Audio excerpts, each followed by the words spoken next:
Hi and welcome back to the channel. Welcome to another video. If it's your first time here, my name is Lee, and on this channel we cover politics, we cover food and travel, and we cover technology.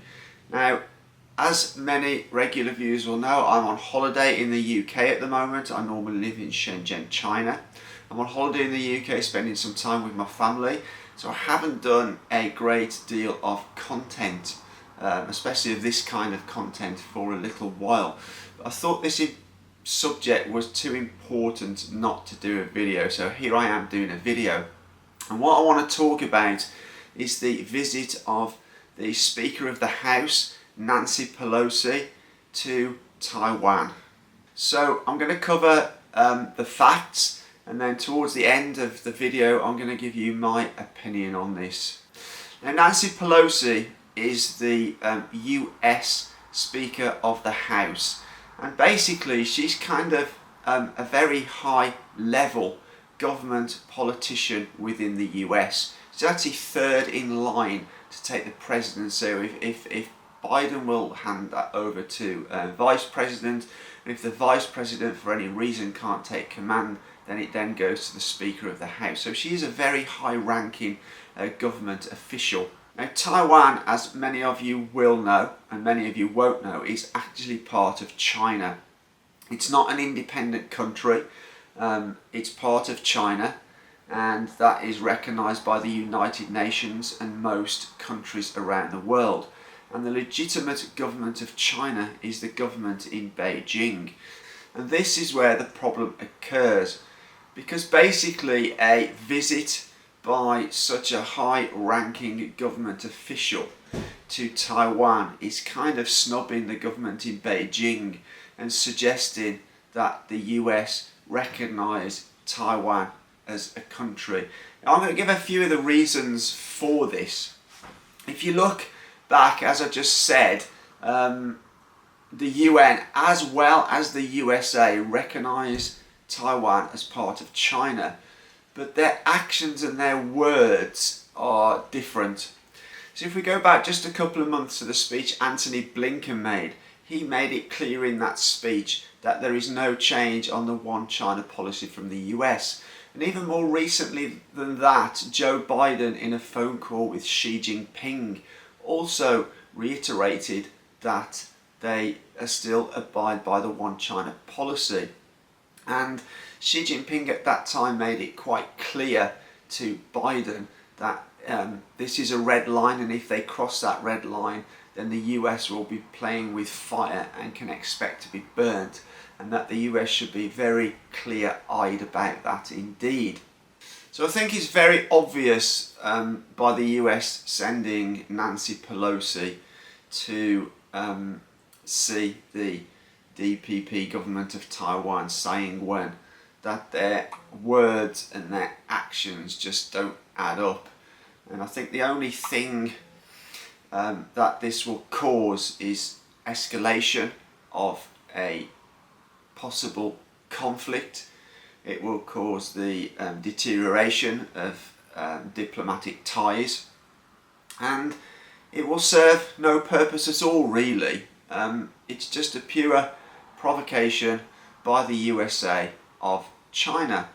I think the issue now is both the USA and China in positions that are very difficult. The USA being in a position that they've committed to this visit to Taiwan, although interestingly on an official tweet Nancy Pelosi didn't mention Taiwan. She mentioned Japan, South Korea and a couple of other countries, but she didn't officially mention Taiwan. But as far as I'm aware, from some unnamed official sources in the US and in Taiwan, the visit is about to go ahead, and that visit will go ahead in the next 24 hours.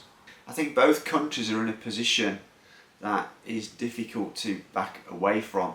America have said that she will visit, and if she doesn't visit, then people will see the USA as saying, oh well, after you're threatened by the Chinese, then you decided to back down.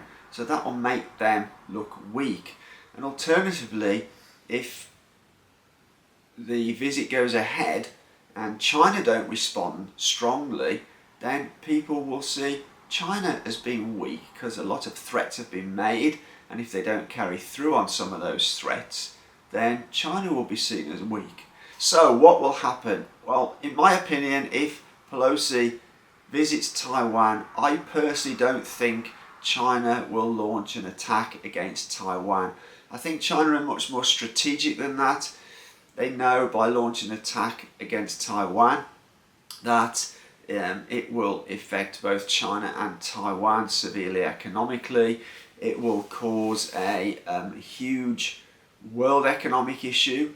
The USA have said that they will then defend Taiwan against China, so that would pull the US into a war, which is what I feel that the US want actually.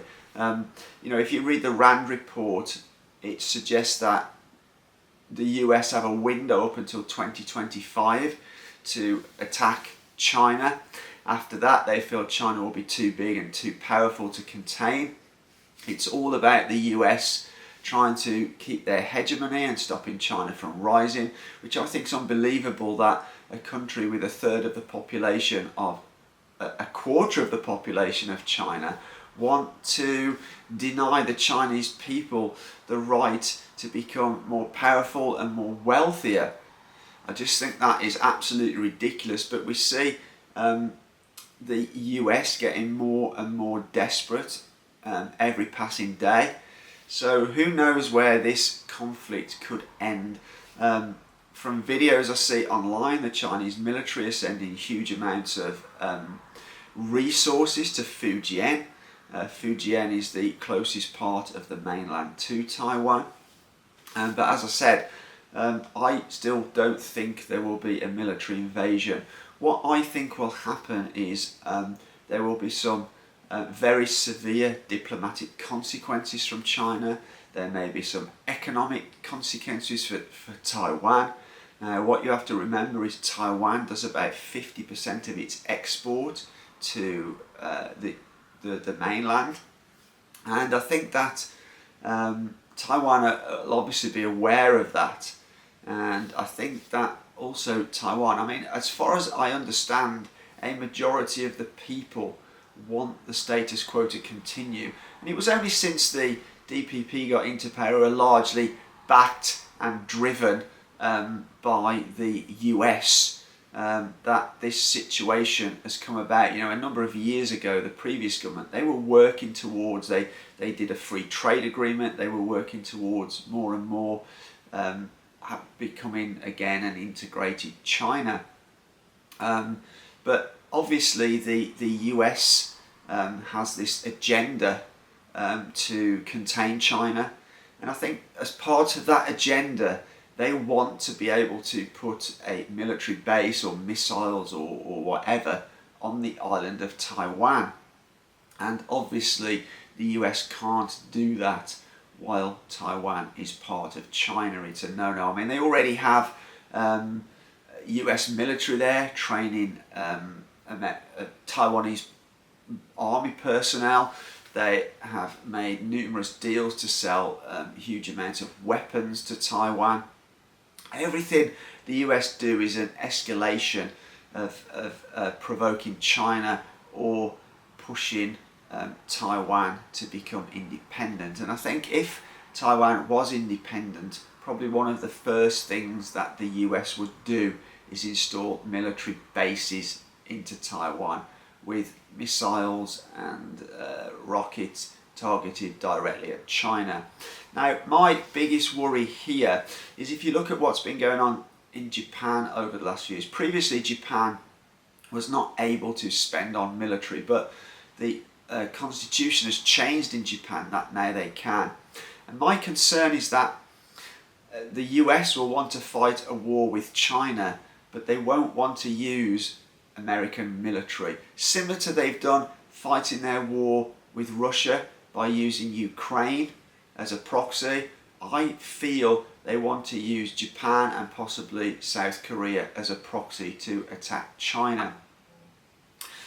Anyway, I'm hoping that none of this happens. I'm hoping that either Pelosi doesn't go ahead with the visit to Taiwan, and I'm hoping if she does that Chinese people in charge will exercise restraint and not launch any kind of hostilities from a military point of view towards Taiwan or the US, because I think the last thing we need right now is a hot war. There'll be many people killed unnecessarily.